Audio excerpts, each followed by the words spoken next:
네, 반갑습니다. 닥터송의 사장만세. 자, 이번 영상 시작해 보도록 하겠습니다.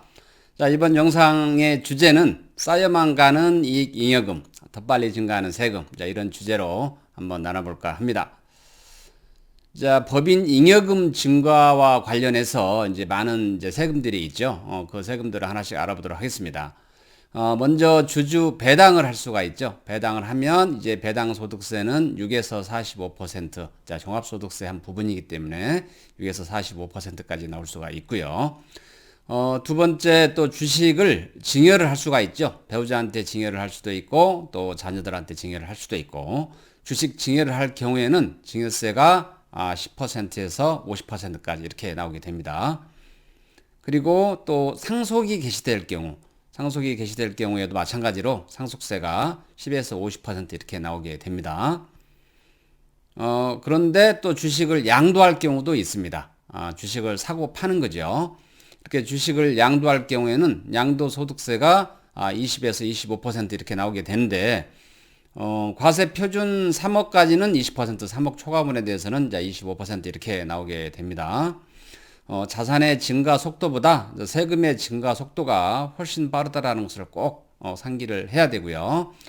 잉여금 처분하는데 이렇게 많은 종류의 세금이 부과될 수 있다, 이렇게 알아두시면 될 것 같습니다.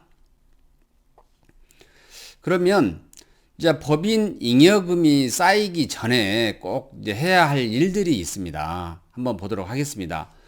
먼저 법인 설립 시에, 만약에 법인을 설립하는 시기라고 하면 이제 현금 증여 후에 자녀의 지분 비율을 빨리 높여주는 게 좋습니다. 이제 법인 설립할 당시에 이제 허겁지겁 나를 최대 주주로 해서 이렇게 법인을 설립하는 경우가 많은데, 물론 이제 상황에 따라서는 그렇게 해야 될 필요성도 있지만, 잘 고려해서 자녀를 이제 최대 주주로 하더라도, 아니면 자녀 지분을 좀 높이더라도 큰 문제가 없는 사업이라고 한다라고 하면 법인 설립 시에 이제 자녀한테 현금을 증여 후에 자녀가 출자를 할 수 있도록 이렇게 해서 법인 설립 시부터 자녀의 지분을 높여주는 게 좋습니다. 자, 만약에 법인 사업 초기라고 하면 주당 가격이 낮을 수밖에 없죠. 왜냐하면 이제 쌓이는 잉여금이 적을 수밖에 없으니까요. 주당 가격이 낮을 때 자녀한테 적극적으로 증여를 하는 게 좋습니다. 그런데 많은 분들이 이 사업 초기라고 하더라도 이제 증여세가 일부 나올 수가 있거든요. 그러면 그 일부 증여세가 아까워서 이게 이제 증여를 꺼려 하는 경우가 굉장히 많습니다. 그런데 시간이 지나면 거의 대부분 후회하시거든요. 그래서 법인 사업 초기라고 하면 증여세가 일부 나온다고 하더라도 과감하게 증여를 권장드립니다. 그리고 이제 법인 소속 가족, 이제 법인의 배우자나 자녀가 근로자로 입사를 해 있다라고 하면 가능하면 이제 빨리 임원으로 등재를 하고 이제 급여나 퇴직금을 좀 높이는 게 좋습니다. 자, 왜냐하면 임원은 이제 급여를 좀 많이 책정할 수도 있고, 그리고 퇴직금도 일반 근로자와 달리 많이 책정을 할 수가 있죠. 퇴직금과 급여가 이제 잉여금을 줄이는 데는 굉장히 유용한 방법 중에 하나거든요. 그렇기 때문에 이것저것 고민이 많으시겠지만 그 고민을 떨쳐버리고 가족을 처음부터 임원으로 등재를 하고 급여나 퇴직금을 이제 높이는 게 잉여금 처분에는 이제 매우 유용한 방법이 되겠습니다. 그 다음에 60세 이상의 부모라고 하면, 그리고 가업승계 증여특례 요건을 갖추고 있다라고 하면 이제 가업승계 증여특례를 실행하고 그 다음에 균등배당을 하는 게 좋습니다. 지금도 차등배당이 유효하긴 하지만 이제 증여세도 부과가 되기 때문에 예전보다는 이제 차등배당 효과가 많이 떨어집니다. 자, 그렇기 때문에 가업승계 증여특례를 빨리 실행을 하고, 그러다 보면 이제 그 자녀의 지분이 높아져 있겠죠. 이런 다음에 이제 균등배당을 하게 되면 차등배당 효과까지도 발생을 할 수가 있는 겁니다. 어쨌든 자산의 증가 속도보다 세금의 증가 속도가 훨씬 빠르다라는 것을 꼭 명심을 하시고요. 이제 법인 잉여금이 쌓이기 전에 이제 이러이러한 일들을 좀 해놓을 필요가 있겠습니다. 그러면 이제 이렇게 행위를 했음에도 불구하고 잉여금은 어쨌든 이제 회사가 존속되는 한 계속 쌓일 수밖에 없거든요. 잉여금이 쌓이지 않는다라고 하는 것은 이제 회사가 잘못된 방향으로 가고 있다라는 거죠. 즉, 회사가 망해가고 있다라는 징조입니다. 그렇기 때문에 회사가 망하지 않는 한 이제 이익 잉여금은 꾸준히 쌓일 수밖에 없는데, 이 쌓인 이익 잉여금을 어떻게 처분을 해야 되느냐. 자, 처분 방법은 매우 다양한 방법들이 있는데 그 방법들을 하나씩 보도록 하겠습니다. 먼저 첫 번째 급여라고 하는 게 있죠. 급여. 자, 당기 순이익이 만약에 이제 2억 이상이라고 하면 이 급여를 대폭 늘리는 게 좋습니다. 왜 그러냐면 당기 순이익이 2억 이상이면 이제 한계세율이 20%죠. 지방소득세까지 하면 이제 22%가 되는데, 소득세를 많이 내는 만큼 또 법인에서 또 필요경비에 산입이 되기 때문에 실질적으로 합산을 하면 그렇게 큰 세금 부담이라고 할 수가 없습니다. 그래서 급여는 가급적이면 높이는 게 좋고요. 자, 배당입니다. 배당. 많은 분들이 이제 매년 3월에 법인세 신고를 할 때 의외로 배당을 하지 않는 분들이 많습니다. 물론 이제 회사에 뭐 투자할 일도 많고 또 회사에서 들어갈 비용이 많기 때문에 당연히 그렇겠지만, 이런저런 이유로 이제 잉여금이 계속 쌓일 수밖에 없거든요. 그래서 냉정하게 판단을 하셔서 자, 배당을 가급적이면 매년 조금씩이라도 하는 게 좋습니다. 왜냐하면 배당은 일시에 많은 금액을 하게 되면 이제 종합소득세 6에서 45% 세금이 나올 수밖에 없죠. 물론 이제 법인에서는 이제 이중과세 조정이 있기 때문에 배당 소득세는 뭐 30% 내외가 나오게 됩니다. 그런데 다른 소득과 합산하기 때문에 결국에는 이제 6에서 45% 이제 세금 이제 부담이 있게 되는 거죠. 그래서 배당은 일시에 많이 하는 것보다 매년 조금씩 꼭 실행을 하시도록 권해드리고요.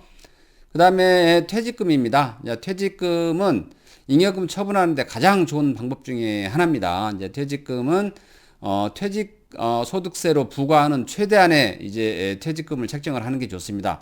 이제 퇴직금은 이제 퇴직 직전 3년 동안에 이제 급여에 연동해서 발생을 하게 되죠.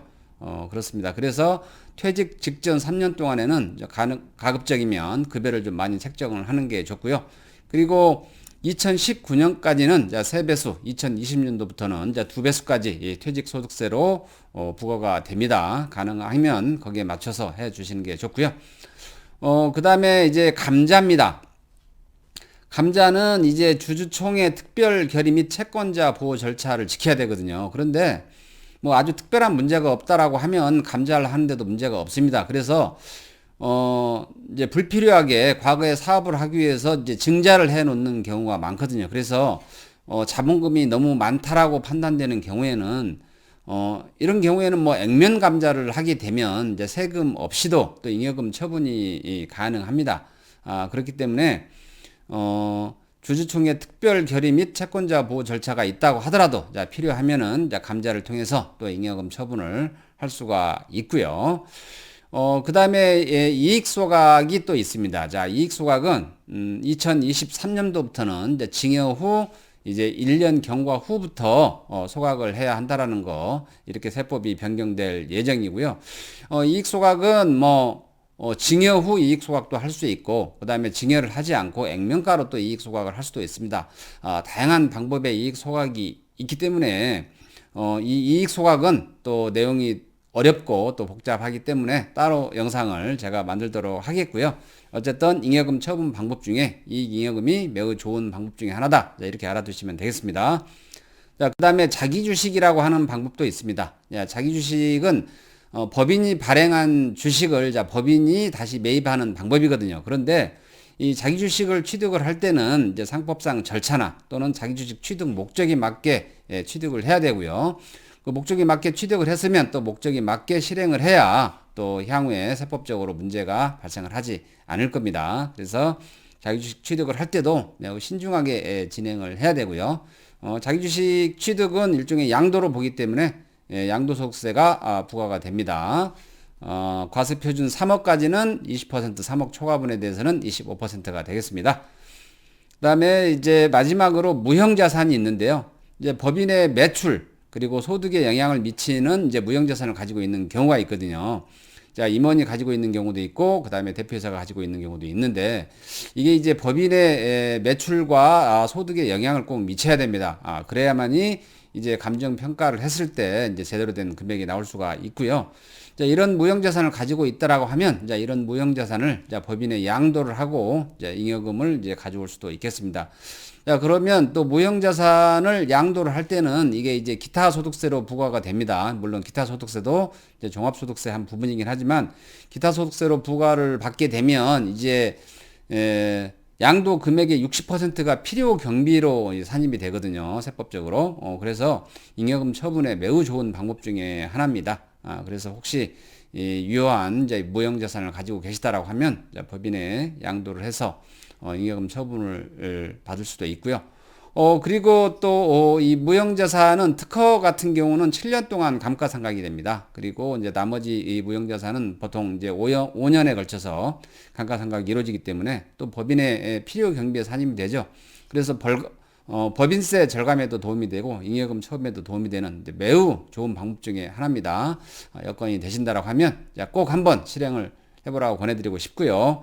다시 한번 말씀드립니다. 자산의 증가 속도보다 세금의 증가 속도가 훨씬 빠르다는 걸 명심을 하시고요.